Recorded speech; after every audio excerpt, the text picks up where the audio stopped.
Thank you. Shrimati Harsimrat Kaur Badal ji. Thank you, sir. I rise to second the motion of thanks to the President's address as proposed by my colleague, Ms. Meenakshi Lekhi. So I would like to start by thanking the people of India who created history in 2014 by voting in a majority government after a long period of almost 3 decades, and that too giving us a leadership of a Prime Minister who has personally faced the hardship of being born in a poor family and has had to face the challenges throughout what today probably in our country millions of people and poor people are facing today. And I think the fact that despite all odds, despite all challenges, by the sheer strength of his hard work, his dedication, his commitment, he has risen to the post of leading this entire nation to the future. I think the credit goes to the people of India to have recognized his true value and his true strengths. Madam, we have a leader today who for the last 20 months has probably worked more than 18 hours every day without a break. I don't think there is anybody else in this house who can take credit of that we can work 18 hours a day for 20 months at a stretch without a break. And I think this single-minded dedication, focus of his to transform the way our country is perceived in the world, to transform the way a country delivers to its people, and most importantly, transform the way that this country has been working till now, goes to the credit of this Prime Minister. It makes me proud to say that today our leader is a leader who has a vision based on experience. He has the perseverance and the dedication to continue to work towards his goals despite all odds and despite all the hurdles and all the roadblocks being created. And I think for the development of this nation,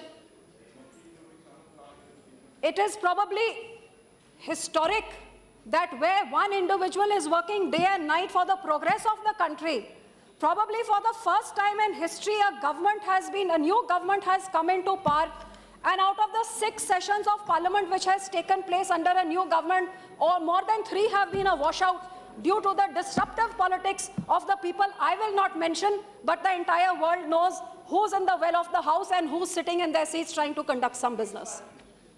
Which party you know and the country knows, I will not go into that. After 10 long years of a sluggish, stagnant economy reeling under policy paralysis, corruption, scam after scam, long years of this, where the entire world had given up on this country, I am proud to say that in 20 months, this has been changed around. And I think the credit of this goes yet again to the leader who has traveled all across the globe to increase the confidence of the world in this country. And I think that is the reason that his hard work overseas and within the country. Look at the landmarks that we have achieved in 20 months, sir. We still have 3.5 years to go. And I would say just look at that in short 20 months. Today, India has overtaken the superpowers like China, US, UK, Germany, Japan, and has become the fastest growing economy in the world. Inflation is under control. Current account deficit is being brought under control. The fine balance between growth requirement of the nation and the fiscal deficit discipline being followed by our Prime Minister and our Finance Minister is being lauded by economists all over the world. Our GDP grew by 7.1% in the last quarter of 2015-16. Our manufacturing growth is 12.6% in the last third quarter. World over, there is a renewed confidence in the way the world is looking at this country, and that's why in the FDI, I'm coming to that. Wait, let me finish. I will cover every topic because we have got so much that we have done, you can't even match it.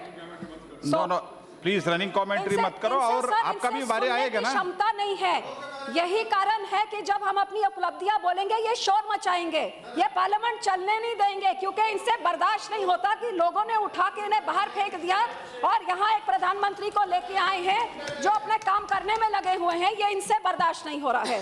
लेकिन मैं बताना चाहूंगी कि जहां सारे दुनिया में इतना ग्लोबल मेल्टडाउन चल रहा है, इतना ग्लोबल ग्लूम है, आज अकेले हिंदुस्तान एक देश है जहां पिछले 20 महीनों में there has been a 39% increase of FDI, the highest ever in this country। ये आप भी कर सकते थे लेकिन कर नहीं पाए, हमने 20 महीनों में कर दिया। Highest ever FDI inflow in last 20 months has been in this country, an increase of 39% despite global gloom। Foreign exchange reserves have increased under the dynamic leadership of our visionary Prime Minister। If you look at the various benchmarks where world economists, like I said, I'm quoting what is printed in the world platform. I have not tweaked it. Let me tell you what it is. Due to the visionary changes of the government in his policies, example is ease of doing business, where there is transparent systems are being followed, old and unnecessary laws are being made easier, they are being repealed, many hundred laws have been repealed, obsolete laws, transparent and corruption-free environment, a stable and predictable tax regime. All these things in the last 20 months, the changes which have taken place have led to, sir, a jump of 16 positions in global competitive by World Economic Forum, not me. Up 12 ranks in the ease of doing business by World Bank, not me, World Bank is saying. FDI destination, top FDI destination as per US Foreign Policy magazine, not us.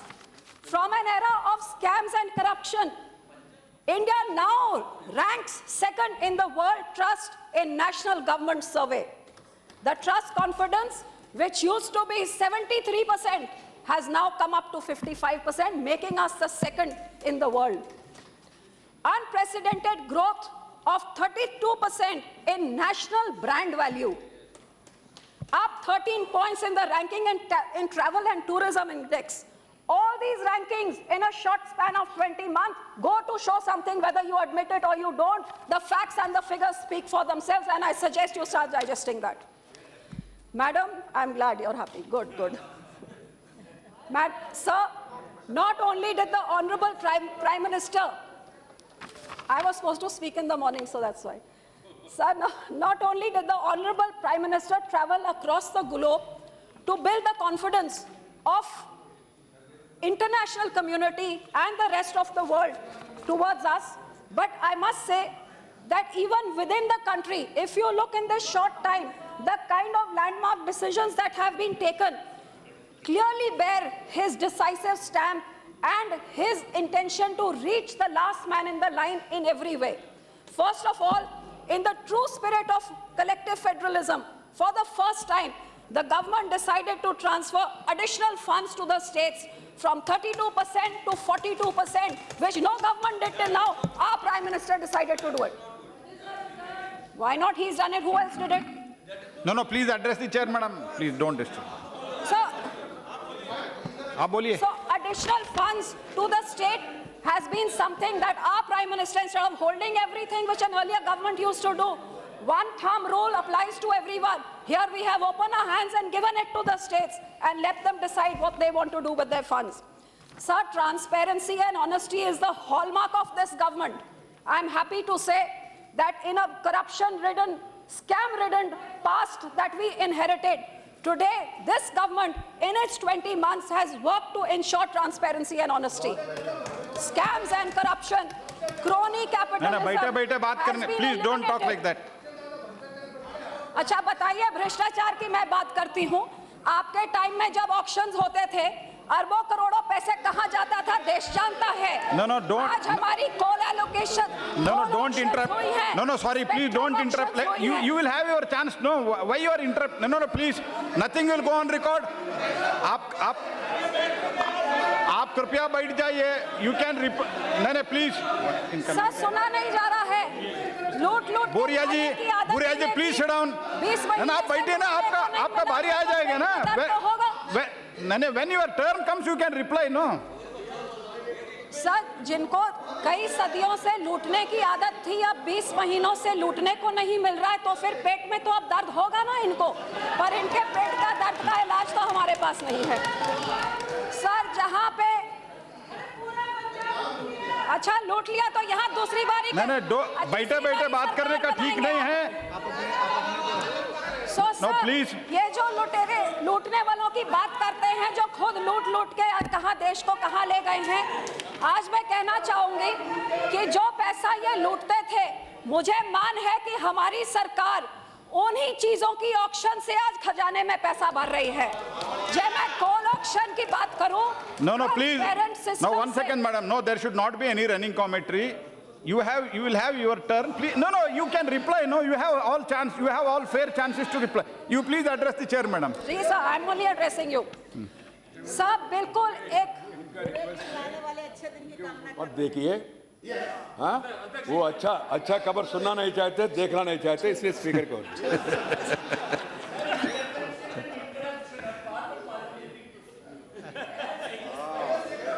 No, but continuous interruption, running commentary is not good. You are a senior member, you know that. Please to go to your party, please. Don't change party in the house. also sitting in wrong seat is not part of parliamentary procedure.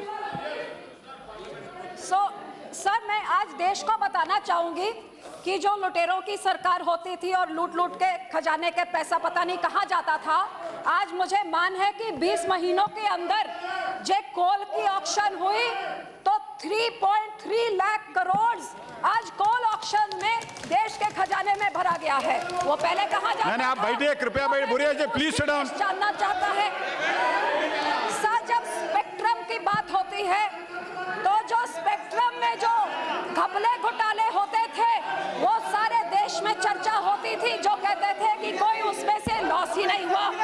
मुझे मान है। आप बैठे रमेश जी। सब मुझे खुशी है, मैं बाकी लंबी सारी चीजों की क्या, क्योंकि कोयला बहुत लोगों के दिमाग में पता है क्या घपले हुए थे स्पेक्ट्रम में क्या, तो मैं इन दो चीजों की बात कर रही हूँ, नहीं तो मैं बहुत कुछ और कर सकती थी। कोयलों में 3,30,000 करोड़ 3.3 लाख करोड़ और स्पेक्ट्रम में 1,10,000 करोड़ 20 महीनों में हमारी सरकार ने देश के खजाने में भरा है। भर के दिया, जो ये भर के कहां ले जाते थे। सर, अब ये जो पैसों से जो देश का खजाना भरा जा रहा है, तो मुझे इस बात की खुशी है कि इस खजाने से इस देश की प्रगति को आगे ले जाने के लिए ये सरकार दिन रात मेहनत कर रही है। और मैं ऐसे माइलस्टोन्स बताना चाहूंगी आपके द्वारा सदन को, जो माइलस्टोन सारे आंकड़े हैं, ये मैं नहीं बना सकती, ये नहीं निकाल सकते, लेकिन ये हकीकत है। सब पिछले 20 महीनों में केवल 8,000 किलोमीटर हाईवेज की कंस्ट्रक्शन 2014-15, जो 125% की इंक्रीज है इनके समय से, 125% सिर्फ 20 महीनों में। ये भी कर सकते थे, वो तो आपके बनाए हुए हैं। सर, जे हम रूरल सड़कों की बात करें तो गांव में सड़कें बनाने का काम जो ये कर सकते थे लेकिन नहीं किया, 36,000 किलोमीटर रूरल सड़कें जो इनकी सरकार से केवल 20 महीने में साल भर में 11,000 किलोमीटर और हमारी सरकार ने करने का काम किया है।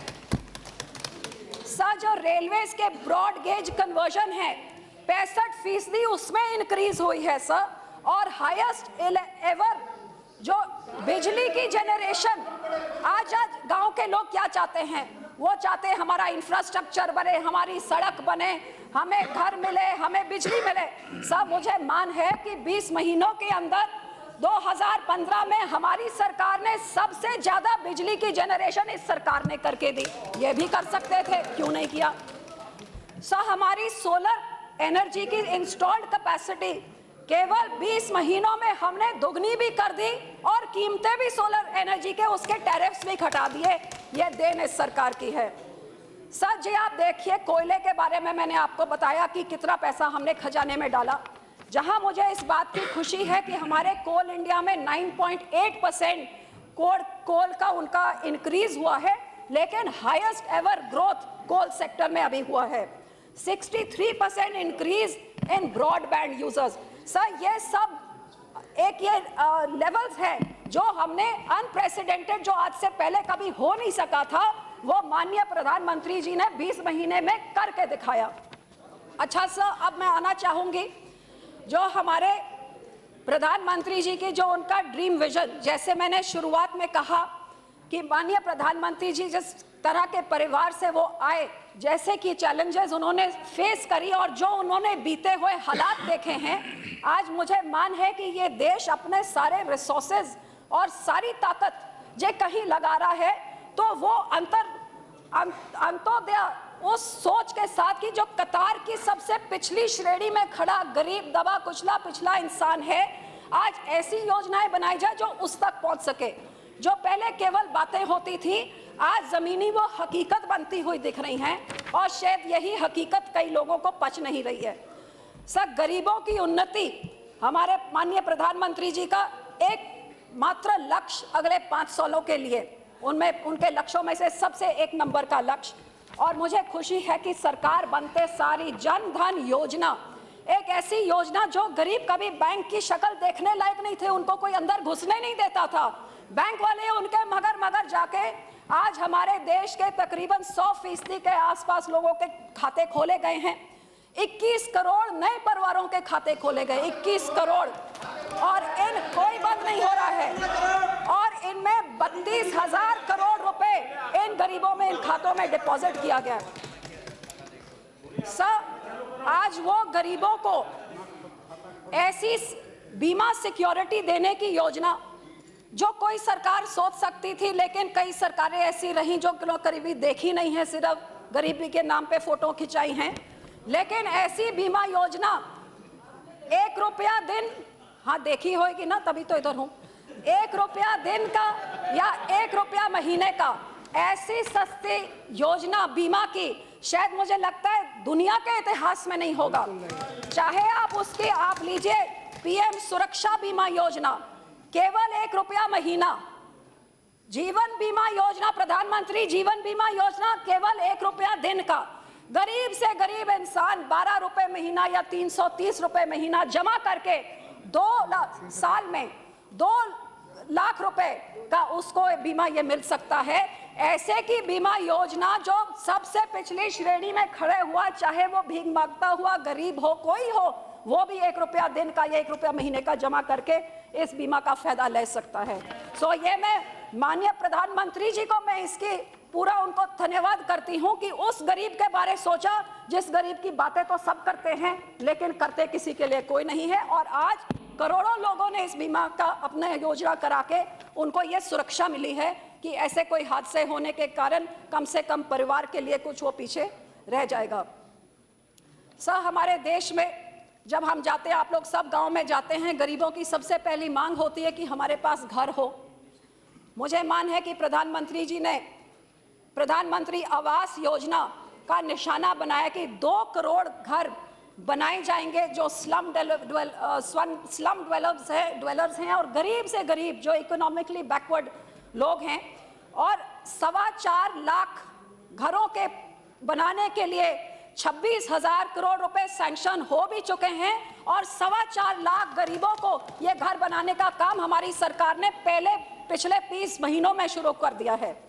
50 लाख बीपीएल परिवारों को नए सब्सिडाइज्ड गैस कनेक्शन बिल्कुल 0 कॉस्ट पे 50 लाख बीपीएल परिवारों को ये सरकार ने 20 महीनों में दिया है। सब हमारे स्कूलों में अक्सर हम देखते हैं कि खासतौर जहां पे लड़कियों की शिक्षा की बात आती है तो स्कूलों में टॉयलेट्स, लैट्रिन्स नहीं होने के कारण वो स्कूल जाना बंद कर देती हैं।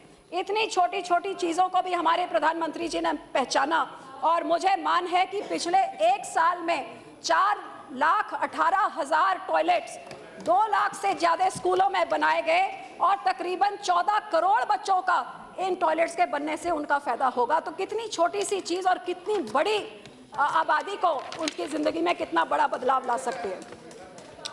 सब युवाओं का रोजगार, ये प्रधानमंत्री जी का एक विजन, जिस देश की आबादी अब 65% युवा हों, और ये एक युवा एक ऐसी शक्ति कि जो ये स्किल्ड युवा हो तो ये देश का, नेशन का एक एसेट बन सकता है, और सेम युवा जो अनस्किल्ड होए तो वो देश की एक लाइबिलिटी बन सकती है। इस चीज को पहचानते हुए मुझे मान है कि प्रधानमंत्री जी ने स्किल इंडिया जो इनिशिएटिव शुरू किया है, जिसके अंतर्गत पिछले एक साल में 76 लाख पीपल, 76 को क्या कहते हैं, 76 लाख नौजवानों को ट्रेनिंग दिया गया है केवल एक साल में। और सर, हमारा निशाना है कि 5 करोड़ युवाओं को हमने स्किल करके अपने पैरों पे खड़ा करना है। लेकिन सर, हमारे माननीय प्रधानमंत्री जी की विजन सिर्फ स्किल करके उसको ऐसे बाजार में छोड़ दिया जाए, ऐसे नहीं। उसके बाद एक मुद्रा बैंक स्कीम लगाई गई। इस स्कीम के तहत 10,000 से लेकर 10 लाख तक एक युवा जिसके हाथ में कोई हुनर हो और अपना काम शुरू करना चाहता है, इस मुद्रा बैंक के राही उसको वो बिना कोई कोलैटरल दिए उसको वहां से लोन मिल सकता है। और मुझे मान है कि पिछले एक साल में 1 लाख करोड़ रुपए 2 करोड़ 60 लाख नौजवानों ने इधर से पैसे लेके अपना काम शुरू किया है। और खुशी की बात यह है कि बहुत बड़ी गिनती में इसमें सबसे ज्यादा महिलाएं हैं जिनको इसका भला हुआ है। तो आने वाले दिनों में this will revolutionise the status of women in our society. बिल्कुल सब, मुझे बताइए कि आज से पहले आप ही कोई बता दीजिए कि कौन सी सरकार रही है जिसने हमारे देश के नौजवानों को 20 महीनों के अंदर 2 नए IIT शुरू कर दिए हैं, 6 नए IIMs शुरू कर दिए हैं, एक नया Indian institute of education and research शुरू किया है, एक नया NIT 20 महीनों में इनको शुरू कर दिए गए हैं। ये देन है उस सरकार की जो एक फोकस तरीके से नौजवान की चाहे पढ़ाई हो, चाहे उसकी कौशल विकास हो, या उसको अपने पैरों पे खड़े होने के लिए कोई हुनर लेके काम शुरू करने के लिए स्किल इंडिया को एंटरप्रेन्योरशिप, जॉब सीकर से जॉब क्रिएटर बनाने की तरफ काम करने का हमारे प्रधानमंत्री जी ने जो निशाना देखा है, उस निशाने की तरफ वो काम करने में लगे हुए हैं। सर, जो टॉपिक मुझे लगता है मेरे दिल के सबसे क्लोज है और शायद सारों को, जो प्रधानमंत्री जी का सपना किसानों की समृद्धि, आज इसमें कोई शक नहीं कि देश भर में किसानों के हालात जो पैदा हुए हैं, ये हालात पिछले 8 महीने, 10 महीने या 20 महीने में पैदा नहीं हुए हैं। ये देन हमें दी गई है। जो लोग किसानों के नाम पे किसानों का नारा देके उनकी वोट लेते थे, लेकिन हालातों में सुधार करने के लिए क्या करते थे, वो तो साफ दिख रहा है जो आज किसान के हालात हैं। आज वो किसान जो दिन रात खून पसीना बहा के, दिन रात मेहनत करके ये दुनिया की 2nd लार्जेस्ट पॉपुलेशन का पेट भरने का काम करता है, आज वो बेचारे किसान के खुद हालात इतने मजबूर हो गए कि खुद का पेट क्या वो मुश्किल में आया हुआ है। वो आत्महत्या कर रहा है, जो भी कर रहा है। ये देन है उन सरकारों की जो उनके पास केवल फोटो खिंचाने जाते हैं, उनके हालातों पे सुधार करने के लिए नहीं आते। लेकिन मुझे इस बात का मान है कि हमारे प्रधानमंत्री जी ने पिछली सरकारों की तरह बातें कम और काम ज्यादा किया। आते साल सबसे पहले पिछले साल कॉम्पनसेशन, क्योंकि आज अक्सर हम देखते हैं कि किसानों के हालात की तकलीफ क्या है, कभी तो मौसम की मार, कभी बरसात ज्यादा हो गया, कभी कम हो गया, जब बरसात नहीं हुआ तो बीमारी हो गई, तरह तरह के ऐसे हालात मौसम के कारण जिस करके किसान को बहुत बड़ा नुकसान होता था। जहां पहले एक तरीका था कि किसान को जो कॉम्पनसेशन मिलती है वो कुछ ही इतने कम, पिछले कई सदियों से उसमें कोई बढ़ोतरी नहीं करी गई थी। और कॉम्पनसेशन भी तब मिलती थी जब कम से कम 50% आपकी फसल खत्म हो जाए। हमारे प्रधानमंत्री जी ने आते सार ही सबसे पहले जो नुकसान होता है पहले 50% पे मिलता था, उसको घटा के 33% नुकसान भी होगा तो आपको कॉम्पनसेशन दी जाएगी। और कॉम्पनसेशन को भी 1.5 गुना बढ़ा दिया। ये काम तो पिछले साल ही कर दिया, लेकिन जो इस साल जो काम माननीय प्रधानमंत्री जी ने किया है, जो मैं कहूंगी कि जो फसल बीमा योजना, जो माननीय प्रधानमंत्री फसल बीमा योजना जो आई है, आज मैं मानती हूं कि ये एक बीमा योजना उस मुश्किल में खड़े किसान के लिए एक लाठी का काम करेगी, जहां उससे वो सहारा मिलेगा जब मौसम की मार मिलेगी कि कम से कम मौसम के कारण उसको ये खुदकुशी के हालात नहीं होंगे, लेकिन उसको ये तो ताकत होगी, he will at least have the confidence of knowing कि जब मौसम की मार होए तो मुझे जब मैं बीमा कराऊंगा तो मुझे अपनी फसल का पूरा बीमा मिलेगा। सब पहले किसानों के नाम पे, बीमा के नाम पे बहुत सारी सियासत खेली जाती थी, बहुत पॉलिटिक्स खेला जाता था। कहते तो थे बीमा मिलेगा, लेकिन बीमा का उसका प्रीमियम रेट इतना इंटरेस्ट हाई होता था, 12, 14, 15%, और फिर जब वहां से जब मिलना था कॉम्पनसेशन तो उस पे कैप लगा दिया जाता था कि 11,000 से ज्यादा नहीं मिलेगा, जिसके कारण No running commentary, please. 65 सालों में हमारे देश के केवल 24% किसानों ने अपनी इंश्योरेंस ली है। लेकिन मुझे मान है कि हमारे माननीय प्रधानमंत्री जी ने पहचाना कीजिए, बीमा देना है तो वैसा बीमा दीजिए जिससे किसानों का कोई फायदा हो सके। पहली बारी इतिहास में जो इनकी सरकार किसान के ऊपर बीमा की प्रीमियम जो 15, 16, 20% तक जाती थी, आज माननीय प्रधानमंत्री जी ने आज बीमा 1.5 से 2 गुना केवल बीमा कर दिया है। केवल 1.5% या 2% किसान को देना पड़ेगा, बाकी सरकार देगी। जो पहले इनकी सरकार ने एक सीमा लगा दी थी, एक कैप लगा दिया था, दीवार बना दी थी कि 11,000 से ज्यादा नहीं मिलेगा, आज वो दीवारें हमने तोड़ के जितना मर्जी का बीमा कराइए वो पूरा बीमा आपको दिया जाएगा। और यही कारण है कि आज ये नई फसल बीमा योजना के कारण No, please don't disturb. It is not. मुश्किल You will have your turn, no? उनको सहारा मिलेगा। और हमारी सरकार का निशाना कि जो केवल 23% किसानों ने आज तक बीमा कराया था, कम से कम हम हर एक किसान का बीमा आने वाले साल 1.5 साल के अंदर करवा दें। सर, ये तो नई स्कीम है, लेकिन आप सब जानते हैं कि किसान की जो जान होती है, उसकी फसल की जान होती है सिंचाई, उसको पानी की। किसान को हर खेत को पानी मिले, पर ड्रॉप मोर क्रॉप, क्योंकि इसमें कोई शक नहीं कि पानी का स्तर नीचे गिरता जा रहा है, तो पानी का स्तर कम होने के कारण हमको एक एक पानी के बूंद से ज्यादा पैदावार मिले, इसकी तरफ ध्यान देने की जरूरत है। हर एक किसान के खेत तक पानी पहुंचाया जाए। 1,000 करोड़ रुपए माननीय प्रधानमंत्री जी ने केवल इस निशाने पे रखे हैं कि किसान को टारगेटेड तरीके से उनके खेतों में पानी पहुंचाया जाए, स्प्रिंकलर सिस्टम देके, ड्रिप इरिगेशन देके उनको पर ड्रॉप मोर क्रॉप की, आज हमारे देश के किसान इस तरफ चले, उस तरफ उनको इनकरेज करने के लिए ये सब किया जा रहा है। सर, हमारे देश की फूड सिक्योरिटी जो ये किसान देख रेख करते हैं, इसमें भी कोई शक नहीं कि किसानों का जो सॉइल है, जो उनकी मिट्टी है, वो लगातार ओवर यूज के कारण उसमें भी बहुत नुकसान हो रहा है। मैं मान करती हूँ कि माननीय प्रधानमंत्री जी ने इसको पहचानते हुए सॉइल हेल्थ कार्ड तकरीबन 90 लाख किसानों को इशू कराए हैं, और टारगेट है कि 2017 के मार्च तक, अगले साल के मार्च तक हर एक किसान का सॉइल हेल्थ कार्ड लग जाए। जैसे इंसान को अपनी सेहत के बारे पता है, उसको अपनी मिट्टी की सेहत के बारे भी पता लग जाए कि इसमें मैं क्या अपने पैसे कहाँ बचा सकता हूँ, दवाई कैसे कम करूँ, उसको अपने ज़मीन की मिट्टी की पैदावार बढ़ाने के लिए मुझे क्या करने की ज़रूरत है।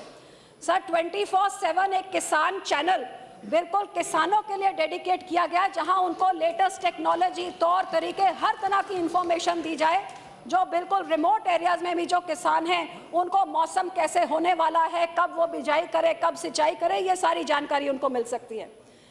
सर, माननीय प्रधानमंत्री जी ने एक बहुत ही बढ़िया, आप मानेंगे कि नया कदम जो उठाया। मुझे एक ऐसे स्टेट से आती हूँ जहाँ हमारे पास भी किसान लगातार आके कहते थे कि इस टाइम यूरिया समय से न मिलने के कारण ऐसे झगड़े होते थे, मार कुटाई होती थी, क्योंकि यूरिया की घाट के कारण फसल की बिजाई में मुश्किल आती थी, और फसलों के लिए किसान को जब चाहिए था वो यूरिया के मगर लड़ते थे क्योंकि यूरिया की शॉर्टेज होती थी। इस शॉर्टेज को दूर करने के लिए, जो मिसयूज होता था उसे दूर करने के लिए माननीय प्रधानमंत्री जी ने एक इतना विजनरी और रेवोल्यूशनरी स्टेप लिया कि यूरिया की नीम कोटिंग शुरू कर दी।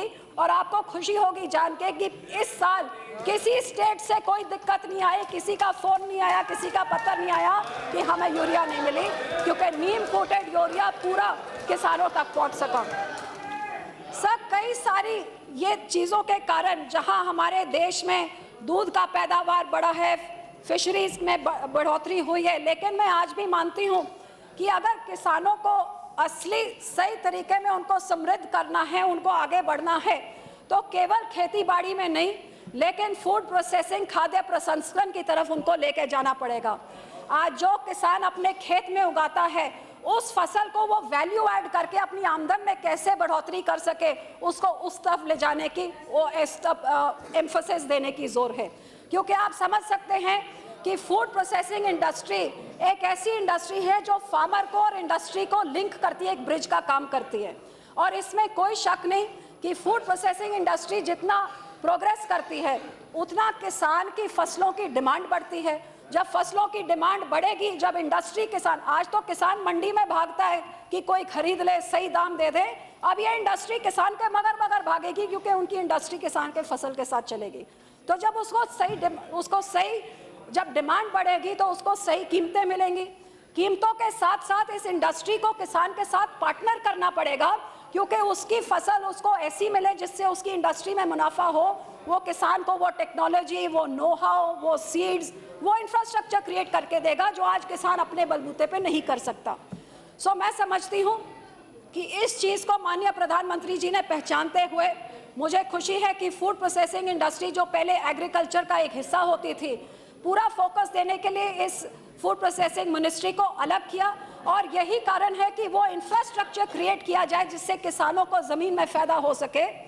कि जो स्कीम्स मेगा फूड पार्क या कोल्ड चेन जैसी स्कीम्स है जिससे किसानों की फसल की बर्बादी रोक सकते हैं, जिसमें किसान अपने फसलों की स्टोरेज करके जब सही दाम मिले उस समय बेच सकते हैं। जो बाजार में बेचने के बाद जो बच जाता है, जिसकी खरीद नहीं होती, उसको प्रोसेसिंग के लिए ले जाके उधर बेच के उससे कीमत मिल सकती है। सो ये सारी चीज़ों को, ये इंफ्रास्ट्रक्चर क्रिएट करने के लिए मेगा फूड पार्क स्कीम, जो मैं मानती हूँ कि बहुत अच्छी सोच थी जो इनकी सरकार ने सोची, इनके मंत्री ने सोची, लेकिन अकेले सोचने से तो किसी का काम होता नहीं, पेट भरता नहीं। सोच के हकीकत ज़मीन में लाना बहुत ज़रूरी होता है। और दुख होता है कि ये स्कीम जिसको 24 महीने में कंप्लीट होना चाहिए, तो 42 मेगा फूड पार्क्स में से 6 साल में केवल 2 शुरू हुए। लेकिन माननीय प्रधानमंत्री जी की अगुवाई में 20 महीने में हमने 5 और शुरू कर दिए हैं। ये पहले भी हो सकते थे। आज 7 मेगा फूड पार्क 7 अलग अलग राज्यों में काम कर रहे हैं, जिसके आने वाले दिनों में सीधा फायदा देश के किसानों को होगा। मुझे इस चीज़ का भी मान है कि कोल्ड स्टोरेज, कोल्ड चेन्स, आज ज़रूरत है कि जिस देश में लगातार हर साल लोगों का जिनका पेट भरना, आबादी बढ़ रही है और बढ़ती हुई आबादी अगले 15-20 सालों में जो आज हमारे फूड की कंजम्पशन है, ये अगले 15 सालों में 30 गुना और बढ़ जाएगी, दुगनी हो जाएगी।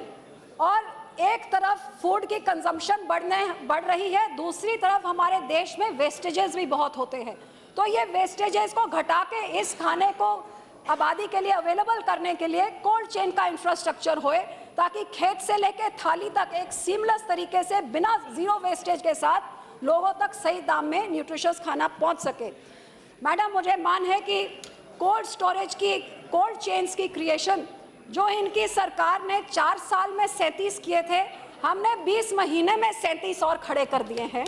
और तकरीबन 1.2 मेट्रिक टन कोल्ड स्टोरेज का, instant quick freeze 35 metric ton का, मिल्क प्रोसेसिंग के लिए 12 लाख लीटर्स का और 206 रीफर वैन्स, ये सारी चीज़ें हमने अपने लोगों को और किसानों को इनको अरेंज कर दी हैं, जिससे किसानों का भला हो सके।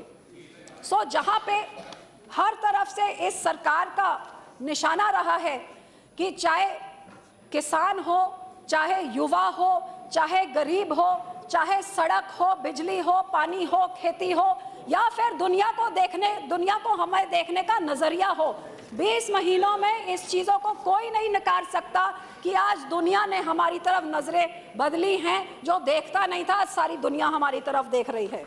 लेकिन मैडम, मैं ये भी कई चीज़ें, और क्योंकि वैसे मुझे लगता नहीं कि शायद बोलने की ज़रूरत है, लेकिन काम ही इतना किया है कि बोलने में आनंद आ रहा है, तो मैं बोलना चाहूँगी कि जैसे मैंने बताया कि नेशनल हाईवेज, तो मैंने बता दिया कि इनके समय में जहां 3500 किलोमीटर होते थे, हमने 10,000 किलोमीटर 20 महीने में कर दिए। जो रूरल रोड्स होती थी उसमें मैंने आपको बताया 11,000 किलोमीटर, इनसे अधिक हमने केवल 20 महीनों में कर दिया। सोलर इंस्टॉल्ड कैपेसिटी मैंने आपको बताया हमने दुगनी कर दी। एलईडी एफिशिएंसी, मैडम, जिस बत्ती से एफिशिएंट और हमारा बिजली और एफिशिएंट हो सकती है, जो इनके टाइम में 0.1% होती थी वो उसको हमने 12% तक ले गए हैं। तो इस तरह की आप देखिए कि चाहे कोल्ड सप्लाई हो, चाहे ग्रिड एफिशिएंसी हो, ब्रॉडबैंड यूजर्स हो, ये हर एक स्तर पे इंडिया ने जैसे काम किया है पिछले 20 महीनों में, उसकी बराबरी ये कर ही नहीं सकते। मैडम, इसमें कोई शक नहीं कि पिछले 20 महीनों में, जैसे मैंने शुरुआत में बोला कि शायद इतिहास में पहली बार एक सरकार बनी है, नई सरकार, जिसके 6 सत्र पार्लियामेंट सेशंस हुए हैं और 6 में से 3 टोटल वॉशआउट्स हुए हैं, और किन्होंने किए हैं ये मेरे से भला आप जानते हैं। तो कुछ लोग इधर बैठे हुए हैं, कुछ पार्टियां बैठी हुई हैं जिन्होंने इस देश की आर्थिक विकास को रोकने का ठान लिया है, और यही इनके ये जो they are responsible for stalling the economic growth and development of this country is proved by the fact कि आज राज्यसभा में 55 से ज़्यादा बिल आज पेंडिंग हैं। और क्यों पेंडिंग है? क्योंकि हाउस चलता नहीं है। कौन चलने नहीं देता ये आप भी जानती हैं और देश भी जानता है। मैडम, ये भी सब जानते हैं कि आज कोई लोग जो देश में, हमारे देश में काफ़ी राज्यों में नौजवानों में अनरेस्ट है, आज लोग चाहते हैं कि हमें नौकरियां जल्दी मिलें, और इसका कारण क्या है कि जो नौकरियां मिलने का काम, the job generator, that generation that can be kick started by certain policies, for example the GST, ऐसी पॉलिसी जिससे जॉब क्रिएशन भी होगा, देश की डेवलपमेंट इकोनॉमिक एजेंडा आगे बढ़ेगा। आज वो लोग उस जीएसटी को अंदर लाने नहीं देते हैं, हर तरह की डिस्ट्रप्टिव टैक्टिक्स यूज करते हैं, क्योंकि ये बर्दाश्त नहीं कर सकते कि जब जीएसटी आ जाएगी तो माननीय प्रधानमंत्री जी के तो दुनिया भर में इनकी वाह-वाह होएगी, देश के लोग भी वाह-वाह करेंगे, तो इनको रात को नींद कैसे आएगी? तो यही कारण है कि ये हर एक तरीके की, जिस भी तरह की टैक्टिक्स यूज करेंगे। आज कहते हैं इंटॉलरेंस डिस्कस किया जाए, स्टूडेंट पॉलिटिक्स यूनिवर्सिटीज में डिस्कस किया जाए, लेकिन जीएसटी तो डिस्कस करने नहीं देना है। ये सब करने के लिए इनको बिठा लीजिए, सैकड़ों घंटे इनसे बात करवा लीजिए, क्योंकि इन डिस्कशन से देश का प्रगति नहीं होती। इंटॉलरेंस डिस्कस करके, यूनिवर्सिटी पॉलिटिक्स डिस्कस करके तो देश की रफ्तार आगे नहीं बढ़ती। जीएसटी को पास करके देश की रफ्तार आगे बढ़ती है, तो ये इनसे बर्दाश्त होता नहीं। मैडम, आज इन लोगों का एक निशाना है, ये इस बात को समझ नहीं पा रहे कि जहां हमारे प्रधानमंत्री जी अर्जुन की तरह, उनका एक ही लक्ष्य है, उनका ध्यान एक है, इस देश की प्रगति, उधर इन लोगों का ध्यान तो एक ही लक्ष्य है कि मोदी को फेल कैसे करें। तो ये नहीं समझ रहे कि इनकी डिस्ट्रप्टिव पॉलिटिक्स मोदी को नहीं फेल कर रही, ये देश का नुकसान कर रही है, इनको ये बात नहीं समझ आ रही है। मैं आखिर में मैडम इतना ही कहना चाहूंगी कि माननीय प्रधानमंत्री जी तो अर्जुन की तरह लगे रहेंगे, लेकिन हमारे दसम पिता ने भी, मैं गुरु गोविंद सिंह जी महाराज मेरे हमारे गुरु हैं, और मैं अपने माननीय प्रधानमंत्री जी और देश की जनता को भी आश्वासन देना चाहती हूं कि गुरु साहब ने फरमाया था, देश वा वर मोहे एहे, शुभ कर्मंते कभू ना डरूं, ना डरूं और से जब जाए लड़ूं, निश्चय कर अपनी जीत करूं। मैडम, तो ये लगे रहे, ये लड़ाई है देश की प्रगति और देश के विकास की, ये रोकने में लगे रहें और हम निश्चय कर अपनी जीत करके ये प्रगति करके दिखाएंगे माननीय प्रधानमंत्री जी की अगुवाई पे। धन्यवाद। Thank you.